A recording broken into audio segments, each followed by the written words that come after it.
Dhaka Ashulia elevated এক্সপ্রেসওয়ের জন্য নির্ধারিত জায়গাসহ বাইপাল আবদুল্লাপুর মহাসড়কের বিভিন্ন অংশ দখল করে দোকানপাট ও অস্থায়ী বাজার বসানোর অভিযোগ উঠেছে। এতে সড়কে বাড়ছে যানজট, চরম ভোগান্তিতে পড়েছেন পথচারী ও যানবাহনের যাত্রীরা। বিস্তারিত থাকছে শহীদুল ইসলামের প্রতিবেদনে। আশুলিয়ার ব্যস্ত বাইপাল আবদুল্লাপুর মহাসড়ক। প্রতিদিন এই সড়ক দিয়ে চলাচল করে হাজারো যানবাহন, কিন্তু মহাসড়কের বিভিন্ন জায়গা দখল করে দোকানপাট ও অস্থায়ী বাজার বসানোর কারণে ছোট হয়ে পড়েছে সড়কের জায়গা। স্থানীয়দের অভিযোগ, আশুলিয়ার ইউনিক, শিমুলতলা, জামগড়া ও নরসিংহপুর মহাসড়কের বিভিন্ন অংশ দখল করে দীর্ঘদিন চলছে নানা ধরনের ব্যবসা। ব্যস্ত সময় যানবাহনের চাপ বাড়লেই এসব দোকান ও বাজারের কারণে সৃষ্টি হচ্ছে তীব্র যানজট।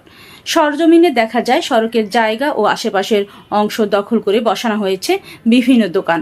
কোথাও দোকানের সামনে রাখা হয়েছে পণ্য ও মালামাল। এতে পথচারীদের স্বাভাবিক চলাচলের রাস্তা ছোট হয়ে পড়েছে। স্থানীয়দের অভিযোগ, এসব অস্থায়ী দোকান থেকে দোকান ভেদে 100 থেকে 300 টাকা পর্যন্ত চাঁদা আদায় করা হচ্ছে। তবে এই চাঁদা আদায়ের সাথে পুলিশ ও রাজনীতি নেতাকর্মীরা জড়িত। ফলে ভোগান্তিতে পড়েছেন জরুরি রোগী বহনকারী অ্যাম্বুলেন্স, শিক্ষার্থীদের যানবাহন এবং দূরপাল্লার যাত্রীরা। যানজটের কারণে নির্ধারিত সময়ে গন্তব্যে পৌঁছাতে পারছেন না অনেকেই।